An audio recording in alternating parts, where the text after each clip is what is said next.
রাজনীতির লাগে সম্পর্ক না, জমি কিনছি জমির জায়গায়, রাজনীতির জায়গায় রাজনীতি করতে পারি দেখে আমি জমি কিনতে পারি না, এটাকে আমার বহুত বড় অন্যায়। আমি কি অন্যায়ভাবে জমি কিনছি?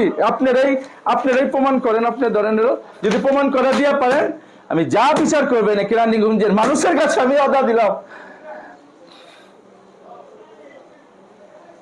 যে আমারে রাজনৈতিকভাবে হেয় করার জন্য পরিকল্পিতভাবে যে ফেসবুকে যে ইটা করছে, আমার নামে দুর্নামটা করছে, বদনামটা করছে, অভিযোগটা করছে, এটা মিথ্যা বানোয়াট। ঘটনাটা হইল এই আমি আমার জমিতে সেই দিন যাই আর কি, আমি ওই আমার জমির মধ্যে এই কনস্ট্রাকশন কাজ ধরবো আর কি, বিল্ডিংয়ের কাজ ধরবো, এটা দেখার জন্য আমি যাই। তো যাওয়ার জন্য আমি যাই, যখন আমার উপরে হ্যাঁ 1-150 পোলা পারলে অস্ত্র শস্ত্র, আপনার দেশীয় অস্ত্রের পাশাপাশি ধরেল অত্যাধুনিক অস্ত্র হলে আমার উপরে হামলা করে। আপনাদের আমার লেবারে আমার যারা আমার সাথে যারা আমার ছোট ভাই বেড়াদার যে ছিল তাদের উপরে হামলা করে, মানে হামলা মাইনি বাপরে বাপ। আপনাদের আমি তো বুঝতেই পারি নাই যে কেন এটা আমার উপরে হামলাটা করলো আর কি, কারণটা কি ধরেন। তো যাই হোক, তো তখন ওইখান থেকে ওই এলাকার মুরব্বীরা ধরেন ওরা আসলো, পরে ধরেন আমার আপনার রিস্কে ওঠা দিল অনেকক্ষণ পরে।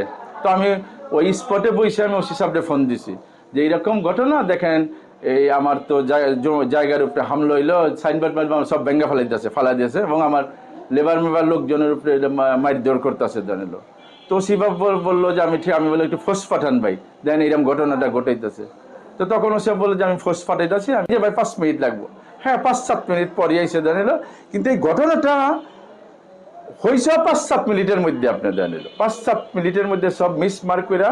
এবং যদি আমি এটার প্রতিবাদ করতাম, আল্লাহ রাব্বুল আলামিনের কিছু অসহ্য দয়া যে আমি প্রতিবাদ করিনি, আমি নীরবে সহ্য করছি। আমার সামনে আমার সাইনবোর্ড, আমার যে ভাঙ্গা চুরা ফেলাইছে, আমি চুপচাপ বৈশা দেখছি খালি জানে। আমি শুধু একটা কথা বলছি সম্পর্কে, এই রহমতুল্লাহ আমার এই বড় ভাইয়ের সম্বন্ধী হয়, খালা শাশুড়ের মানে সম্বন্ধী, খালা শাশুড়ের আত্মীয় হয়। আমি বারে বারে করছি বিয়াই আপনি এরকম করেন না, ওই ভাঙচুর করেন, আপনার নামে কিন্তু একটা অভিযোগ করে এলাছে আমার, এটা কিন্তু মামলা হয়ে যাব। উনি তোর অভিযোগ বক্কা দিয়া জানেন, অকথ্য ভাষায় গালিগালাজ করছে জানেন। এবং এই যে ফুটেজ আছে আপনি দেখবেন, কুমড়ের তষ্ট বাই করতেছে, মারে মেরে আলাদা ধরেন। যাক এলাকার মানুষ আমার সেভ করছে, জনগণ আমার সেভ করছে, আমার সেভ করে ধরেন। আমি এই রিস্কে দায়সা পড়ছি এই ঘটনার পরবর্তীতে দেখি আমি 1 দিন না 2 দিন পর, ঘটনার 2 দিন পরে ফেসবুকের মাধ্যমে দেখলাম যে আমার নামে একটা মিথ্যা বানোয়াট আপনার ধরেন একটা অভিযোগ তুললো যে আমি নাকি জায়গা দখল করবার গেছি, সাইনবোর্ড লাগাইছি। আপনারা ভিডিও ফুটেজ দেখতে পারেন। আপনার ধরেন যে আমার সাইনবোর্ড সব লাগাইল উনারা ভাঙচুর করতেছে। এই সব ভিডিও ফুটেজ আমার কাছে আছে, আপনারা এই যে প্রমাণ স্বরূপ আপনারা দেখতে পারেন। দেন আমার সাইনবোর্ড যে ভাঙতেছে ওনারা, এই প্রমাণ দেখেন আপনারা। দেন ওনারা ভাঙতেছে, দেন আমার কোনো পোলাপান ওনার উপরে হামলা করে নাই। আমার 2টা ছোট ভাই, একটা টিটু আর রহমত, ওর নাম জানি কি লম্বাটা, এই 2 জনের উপরে হামলা হয়েছে, 2 জনের মাথা ফেটে গেছে দেন বুঝছেন। পরবর্তীতে আমি আইসা ওই স্পটের আইসা সরাসরি থানায় আইসি। আসার পরে ওসি সাহেব আপনার ধরেন ঘুমে রেস্টে ছিল, ওসি সাহেবকে ফোন দিলাম, বললো যে ভাই আমি 1 ঘন্টা পর আসবো, আপনি একটা 1 দিনের পরে 1 ঘন্টা পরে এসে আমি অভিযোগ করছি। আপনার অভিযোগ করার পরে ধরেন এই ঘটনাটা বুঝছেন। এবং আরেকটা দেখি আপনি আমি একটা আপনার পরবর্তীতে এই ঘটনাটা অনেকদিন মানে এই জমিটা নেওয়ার প্রায় 5-6 মাস আগে প্রথম যেদিন আমি জমিতে যাওয়ার পরে তখন বললো যে কিয়ের মেয়ে জমি কিনছেন, ভুয়া জমি কিনছেন আপনি। তো বলি ঠিক আছে, যদি ভুয়া জমি কিনা থাকি তাহলে তো ভুয়াই বিয়ে, আপনি তো আমার বিয়েই লাগেন। এটা বলছে আপনার কি জানি রহমতুল্লাহ। তো রহমতুল্লাহ বলার পরে একটা সময়, এখন নাম বলতেই বোধন ক্লিয়ার করতে, একটা সময় ফোন দিল 7টা ইউনিয়ন বিএমপির সেক্রেটারি হুমায়ুন, যে ভাই আপনি যে জায়গায় গেছিলেন ভুয়া জায়গায় তো গেছেন, এইভাবেই কথা।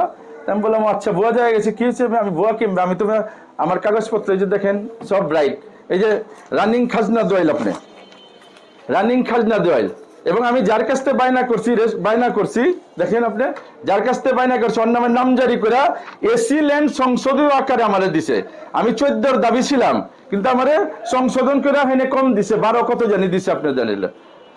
তো দেওয়ার পরে ধরে নিল, তো উনারা আর আমারে এইটা তুচ্ছ চাচ্ছিল করে অনেকদিন বলবে। আমি চাইছিলাম না যে একটা সিনক্রেট হোক, কারণ আমি যেহেতু রাজনীতি করি, আমি গেলে এটা রাজনীতি টান দিয়ে দিব।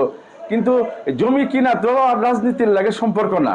জমি কিনছি জমির জায়গায়, রাজনীতির জায়গায় আমি রাজনীতি করতে পারি দেখে আমি জমি কিনতে পারি না? এটাকে আমার বহুত বড় অন্যায়। আমি কি অন্যায়ভাবে জমি কিনছি? আপনারাই প্রমাণ করেন। আপনি ধরেন যদি প্রমাণ করা দিয়ে পারেন, আমি যা বিচার করবেন কেরানীগঞ্জের মানুষের কাছে আমি অদা দিলাম যে আমারে রাজনৈতিকভাবে হেয় করার জন্য পরিকল্পিতভাবে এই যে ফেসবুকে যে ইটা করছে, আমার নামে দুর্নামটা করছে, বদনামটা করছে, অভিযোগটা করছে, এটা মিথ্যা বানোয়াট। আমি কেরানীগঞ্জ বাসীর কাছে বিচার দিলাম। আপনি আমার এই দলিল বায়না, আমার নামজারি, আমার খাজনা যদি অবৈধ হয়, আমি যা বিচার করবো দিবেন, কেরানীগঞ্জবাসী যা বিচার করবেন মাথা বাইটা লয়ে এলাম আমি, জানেন যে বিচার করবেন আপনারা।